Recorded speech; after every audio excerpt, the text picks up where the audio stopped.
Iniciamos la transmisión del Centro de Valores, hoy con unos poco de fallas, un poco de retraso, pero quisiera comentarles que tenemos ahora al maestro Ricardo Nuño Romero, quien ha dedicado parte de su tiempo, parte de su esfuerzo al estudio del clima.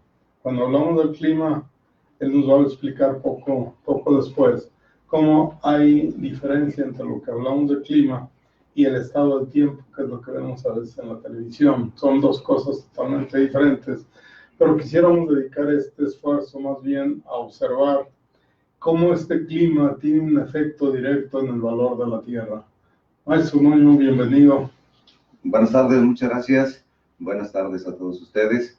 Me siento realmente honrado de que se me invite a este programa, porque tenemos la oportunidad de entrar en contacto con tantos colegas que nos ha tocado tener aquí como compañeros, compartir conocimientos y sobre todo recibir sus comentarios y recibir todo ese tipo de inquietudes que afortunadamente cuando nosotros volteamos hacia la realidad, todas tienen algún fundamento y todas nos son útiles.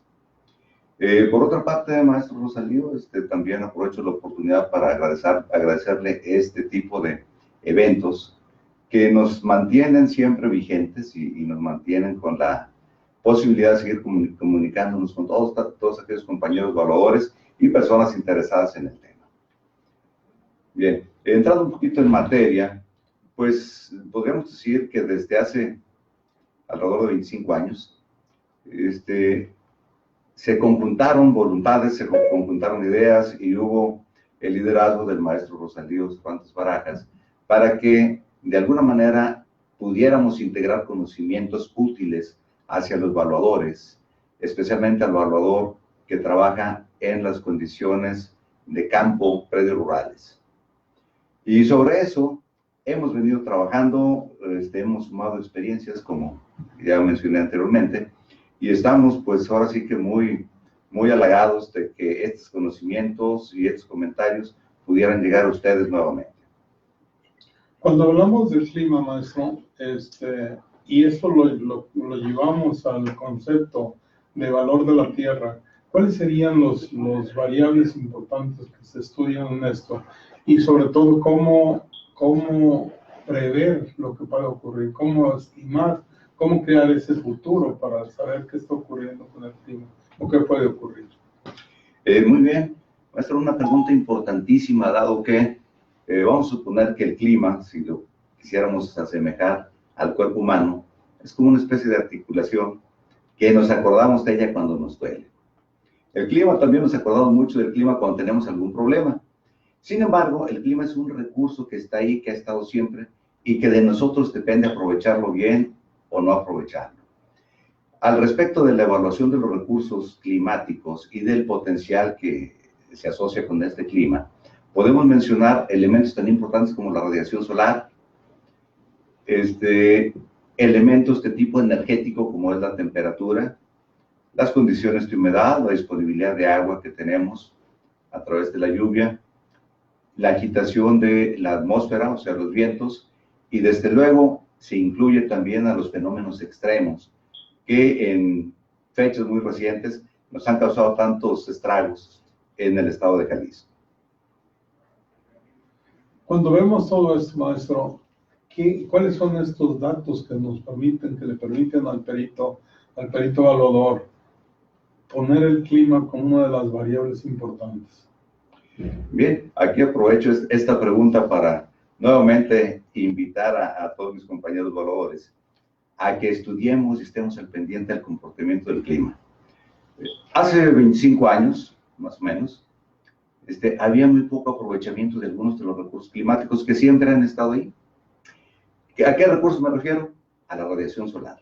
La radiación solar, por ejemplo, siempre nosotros la habíamos visto más como un aprovechamiento biológico a la producción de cultivos. Sabemos que sin radiación solar simplemente no podemos producir. Entonces, ese era nuestro objetivo, evaluar la radiación solar, la intensidad y la cantidad como para ver cuánto potencial de producción tenía una zona. Sin embargo, actualmente, la radiación solar, que sigue siendo el mismo recurso, pero con su aprovechamiento no biológico, ¿Qué digo por no biológico? Bueno, el aprovechamiento cuando se convierte en energía calorífica, tanto para pues, procesos muy del campo como las plantas desecadoras de madera, las plantas que pueden desecar algunos frutos. Otro tipo de aprovechamiento es como la generación de energía eléctrica a través de la radiación solar.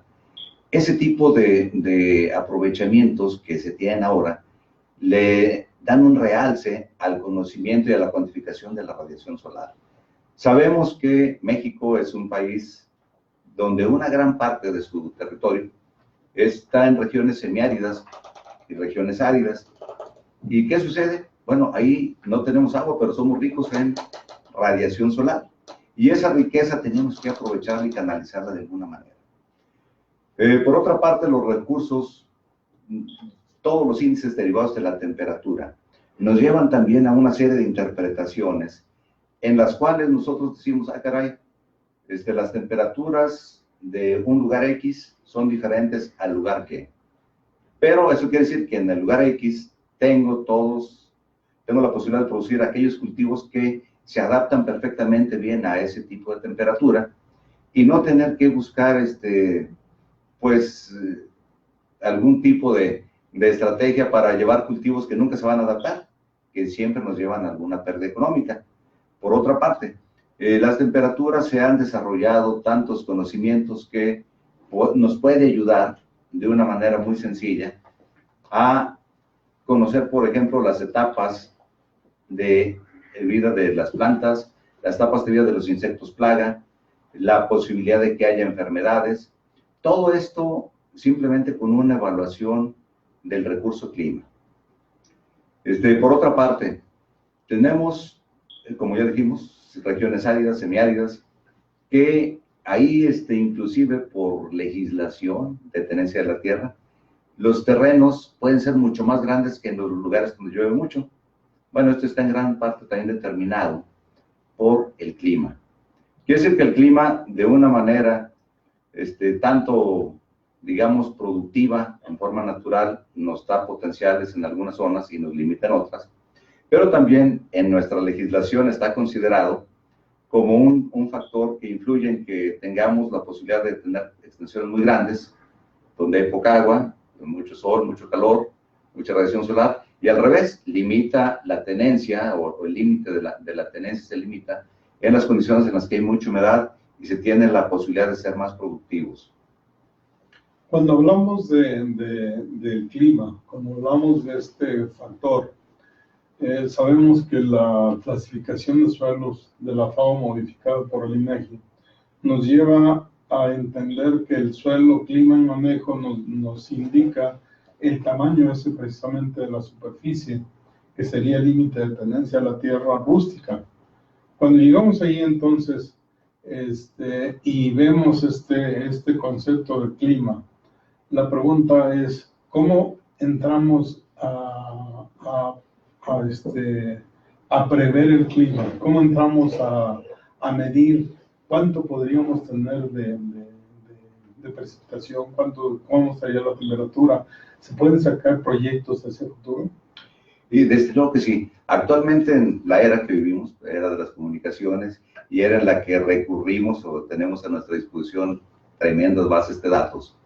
Aquí para nosotros es fundamental en todo lo que son estudios climáticos conocer el comportamiento histórico de los elementos.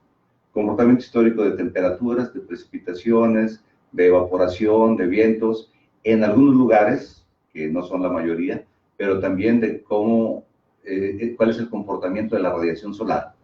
En esos casos nosotros, una vez que tenemos una serie histórica del comportamiento de estos elementos, entonces podemos traducir esta información en índices agroclimáticos.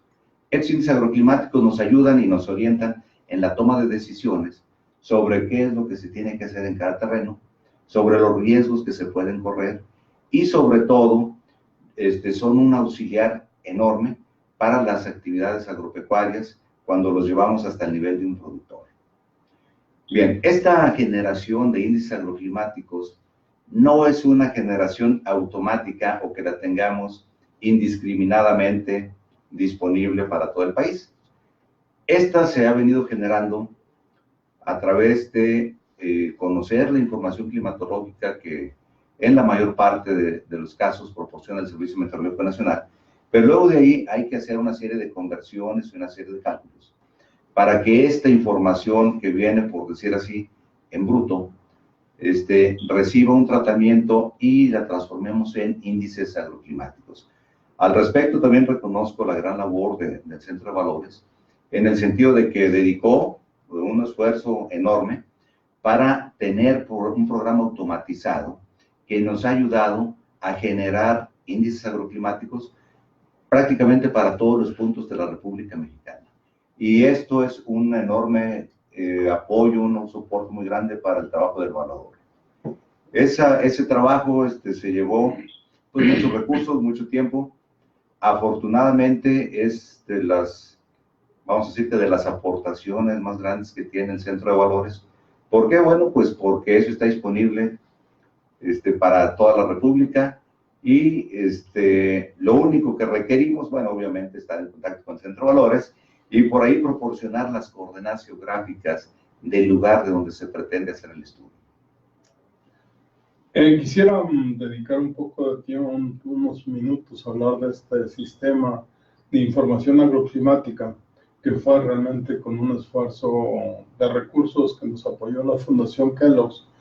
Y por otro lado, claro, el conocimiento del maestro Nuño y también el ejercicio de los programadores para podernos acercar en píxeles, le llamamos nosotros, de 900 por 900 metros, que son más o menos algo así como 81 hectáreas, en los cuales tenemos dividido todo el país y en esa superficie nosotros podemos hablar de 64 variables, entre ellas el clima, el suelo, la pedregosidad, si ésta tiene problemas físicos o químicos, y entonces nos da un panorama general de qué es lo que nosotros vamos a encontrar en el campo cuando vamos a hacer un peritaje o cuando vamos a hacer una evaluación. Este ejercicio nos lleva posteriormente a generar una materia, una asignatura dentro de la maestría, ¿sí? Que después la fuimos conformando e integrarla con lo que sería el suelo y el manejo. Todo esto ya nos lleva a entender a lo que ahora estamos llamando el mayor y mejor uso. O sea, con toda esta información podemos nosotros determinar cuáles serían los cultivos, cuáles serían los potenciales que tiene ese suelo o esa superficie en cuanto a la producción de alguna serie de cultivos. Cuando hablamos esto, maestro, ¿cómo podríamos llevar al perito, llevar al evaluador, que pase esta información que es no tangible a datos tangibles? ¿Cómo llevamos todo este proceso? Muy bien. Bueno, aquí se ha tocado un punto que es fundamental para la evaluación de un predio rural. ¿Cuál es el punto fundamental? La asociación, o como llaman ahora los chefs modernos, el maridaje que hay entre el suelo y el clima. Esta asociación que hay no es una asociación aleatoria, ni es una asociación, digamos, que pueda combinarse al gusto de quien maneja los datos. Aquí definitivamente, si nosotros recordamos los factores de formación de suelo y los factores que intervienen en la producción agropecuaria, que son dos modelos propuestos por un investigador por ahí de la década de los 40 del siglo pasado, el mismo investigador propone que las dos cosas están sumamente asociadas. ¿Por qué? Porque para la producción interviene el suelo, pero también para la formación del suelo interviene el clima. Entonces, por eso me atrevo a decir que es una especie de maridaje que hay entre este tipo de recursos. Cuando los vemos en conjunto, entonces tenemos una idea mucho más clara de la potencialidad que tiene dicho suelo. ¿Qué quiere decir esto? Nosotros podemos llegar a un suelo que en ese momento no está dedicándose al cultivo, en otras palabras, lo que anteriormente se decía una tierra ociosa. Sin embargo, esa tierra ociosa no quiere decir que esa sea su vocación permanente o sea su mejor vocación, sino que por el contrario, tenemos que evaluar tanto las características del suelo como las agroclimáticas, y una vez que tenemos esa combinación y las sinergias que puede haber entre ambas, se puede llegar a determinar el mejor uso que se le puede dar. ¿Y esto hacia dónde nos lleva? A buscar lo que tanto deseamos, ¿verdad? Que es evaluar los bienes en su mejor uso. O sea, en el uso, en un uso sostenible, en el que ni vamos a deteriorar los recursos, ni tampoco vamos a estar haciendo una acción, digamos, productiva, en la que tengamos que invertir demasiada energía para modificar alguna condición climática. Entonces, esto para nosotros sería lo fundamental. ¿Cómo considerar el bien en su mejor uso? Pues considerando las potencialidades que hay del conjunto suelo-clima. Cuando nos vamos ya a regiones, o sea, para que nosotros podamos identificar un poco cómo este clima, cómo esta radiación solar, la podemos observar en el campo. Nosotros tenemos la producción de agave muy importante aquí en Jalisco, que nos deriva a la producción de uno de los productos que tienen denominación de origen, que es el tequila. Y nos vamos aquí a la región de Tequila, Matitán, todo esto, y empezamos a comparar esta zona de Tequila, Matitán, que aparentemente es el origen de esta planta, pero ahora nos vamos a los altos, hacia Tepatitlán, hacia Arandas, toda aquella zona, donde hay una diferenciación clara en cuanto a radiación solar, y entonces encontramos esas calidades en cuanto a producción de los azúcares que nos llevan a los alcoholes para la producción del tequila. ¿Cómo podríamos diferenciar estas dos zonas importantes aquí en Jalisco? Muy bien, el cultivo del agave, cultivo muy importante para el estado de Jalisco, dado que nuestros productos, o sea, los derivados del agave, el producto derivado de ahí, es de los productos que más exporta el estado, y prácticamente a nivel nacional es el único exportador de tequila, derivado del agave sultequilana. Su producción en la zona con denominación de origen tan puede ser en la zona, digamos, de Arenal, Matitán, Tequila, que por algunas razones históricas se considera que ahí fue el primer lugar donde se produjo tequila, como la zona de los Altos de Jalisco. Concretamente hablaríamos de Tepatitlán, Arandas, Quito Jesús María, de Atotonilco. ¿Qué diferencia tendríamos en estas dos localidades? Yo agregaría una localidad un poquito más calurosa, como es el Grullo, el Valle del Grullo Autlán, y hablaríamos de 3 zonas. De acuerdo a los conocimientos de la agroclimatología, conocemos que a mayor temperatura, más rápido se acelera el desarrollo de los organismos vivos. ¿Qué quiere decir esto? Un organismo vivo expuesto a mayores temperaturas rápido pasa de una etapa de vida a otra. Quiere decir que su ciclo en tiempo se acorta. En cambio, cuando ese mismo organismo está expuesto a temperaturas frescas, ¿qué ocurre? Lo que ocurre es que es más lento su cambio de una etapa a otra y el ciclo en número de días o en tiempo se alarga. ¿Esto en qué se traduce en la calidad de los azúcares? Bueno, pues aquí tendríamos que, ahora sí que, referirnos a estas 3 zonas que yo menciono. Zona calurosa, por decir así, que es el Valle del Grullo, el Grullo Autlán, Tonaya, toda esa zona, el Limón. Ahí que tenemos agaves que crecen mucho más rápido, dan más volumen, más pronto llegan al momento en que deben de ser cosechados. Bueno, o jimados, como se dice en el término de la cosecha del agave. Sin embargo, su contenido de azúcares no es muy alto.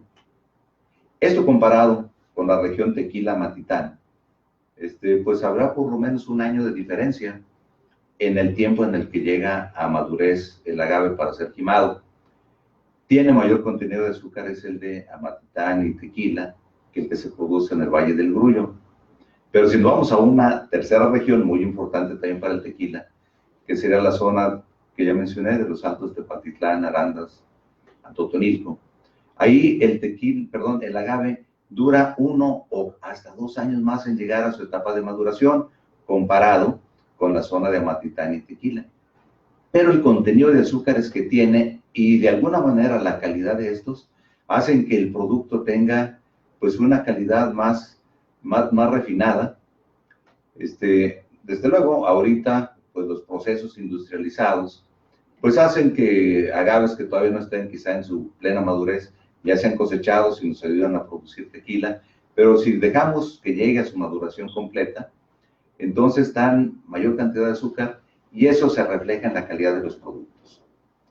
¿Qué podríamos observar nosotros, verdad? Porque si esto no lo corroboramos con datos de la realidad, entonces, pues ahí nos quedamos un poquito en el aire.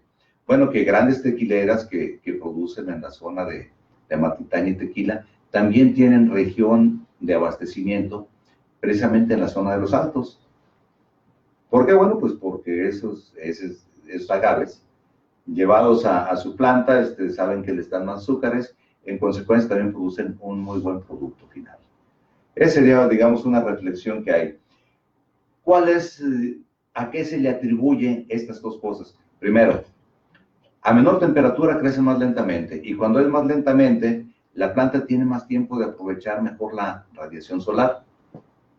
De hecho, la zona de los Altos es una región de menos nublados, entonces tiene mucho más radiación solar y esto influye mucho en la calidad de los azúcares que ahí se producen.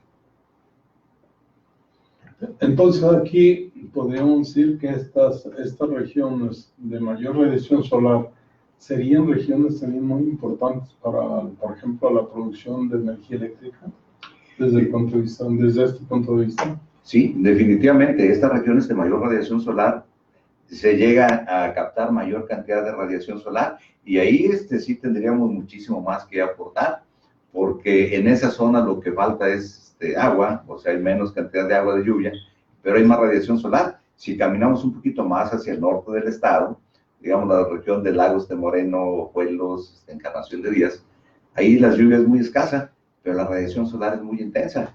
Prácticamente todas las explotaciones de ahí, y no solo las explotaciones, sino la vida en el medio rural, depende de extraer agua del subsuelo. Cuando el agua no está muy profunda, ahorita ya con las tecnologías de las bombitas que trabajan con radiación solar, les resuelve el problema de estar extrayendo agua. ¿Por qué? Pues porque la bombita trabaja todo el día, no se cansa y así no nos proporciona un gasto muy grande. Con las horas que trabaja, nos ayuda a tener un buen abasto de agua para uso doméstico, sobre todo.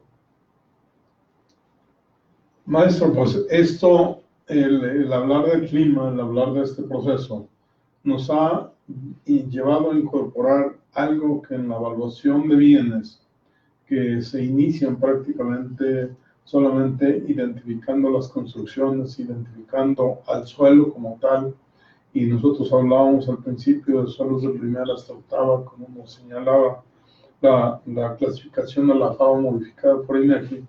Pero ahora, al incorporar esto, nos damos cuenta, al incorporar el clima, nos damos cuenta que los inversionistas que están influyendo ya en el campo, que están incluyendo ya otro tipo de cultivos, ya se van a regiones específicas, porque ahora ya para ellos, para muchos de ellos, ya el suelo no es tan importante, porque tenemos ahora los berries ya en maceta, tenemos al propio jitomate o el tomate rojo, como le queramos llamar, ya en sustratos, y ahí solamente se le da todo lo que necesita la planta para que produzca. Y entonces el suelo está pasando a ser un punto no tan importante ya, y pasa a ser muy importante ya la parte que es el clima, que es parte de lo que nos lleva a entender todo este proceso. Sí, sobre esto hay mucho escrito desde cosas que fueron así muy originalmente sacadas con los métodos que se tenían disponibles en aquel tiempo, y aquí aprovecho para hacer un reconocimiento y un eterno agradecimiento a un maestro que usted conoció también y que también me tocó compartir clases con él, el ingeniero Rafael Ortiz Monasterio, Portugal. Él quizá fue de los agrólogos más grandes que ha habido en el país. ¿Se le ha dado algún reconocimiento? Yo siento que todavía hubiera hecho falta más reconocerle. Y él precisamente hablaba de eso. ¿Cómo clasificar un terreno? El terreno hay que clasificarlo en sí mismo al suelo, pero también al clima con el que está asociado.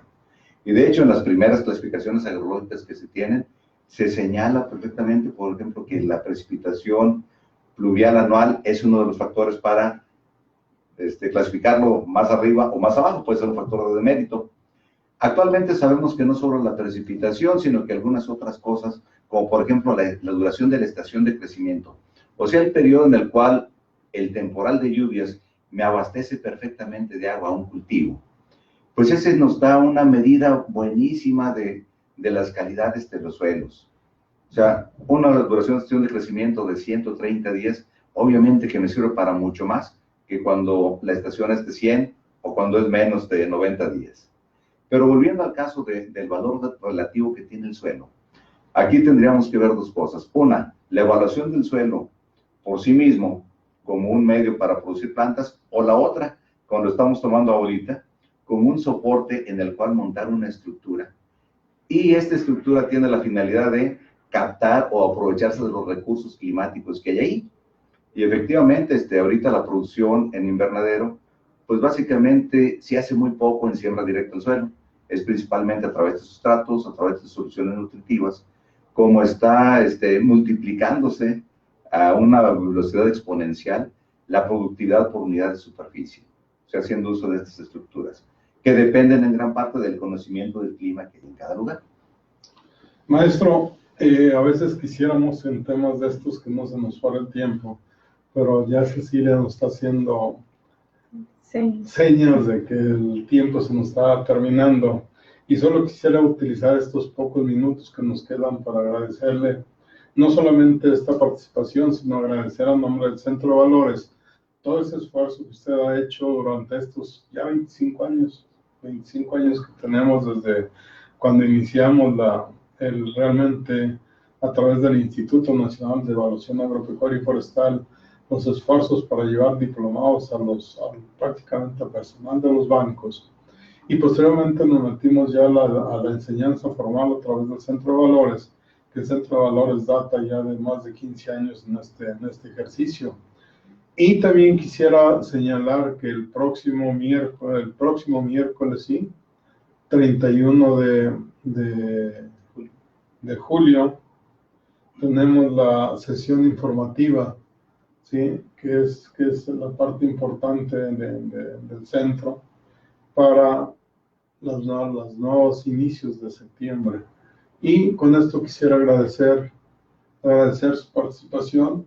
Quisiera ver si usted quisiera participar algo más. Sí, miren, sabemos que en fecha muy próxima ya hay un evento importante que organiza el Centro de Valores. Nos llena de satisfacción haber sido invitados, y yo sí quisiera invitar también a todas las personas interesadas en la relación que tiene el clima con la economía, la agricultura y este tipo de aspectos, a que nos acompañaran a un evento que organiza el Centro de Valores. Estoy yo con toda la idea de participar y de aportar pues algunas cosas un poquito nuevas de lo que hemos venido acumulando en los últimos años. Y muchas gracias por todo. Hay una pregunta por aquí. Sí, de parte de Jorge Otero, nos pregunta si las grandes extensiones de invernaderos que han transformado el entorno afectan el clima. Definitivamente que sí, tiene un impacto. Sin embargo, es un impacto que todavía no, digamos, modifica los promedios, por decir así, promedio de temperatura máxima mensual o mínima mensual. A la larga, y conforme este tipo de instalaciones sigan proliferando, sí vamos a tener la formación de microclimas, y sobre todo lo que tenemos en las grandes ciudades, que son la formación de islas de calor. Y ahí otra vez vamos a tener que reformar algunos planteamientos y buscar otra solución a estos problemas cuando se nos vayan presentando. Bueno, todos nos queda más que agradecer, y agradecer al maestro Duño su participación en este proceso, y a Cecilia por aquí, que a veces nos causa algunos problemas. ¿Cómo se llama? La tecnología. Batallas con la tecnología. Pero lejos de eso vamos sorteando todo lo que viene por delante. Muchas gracias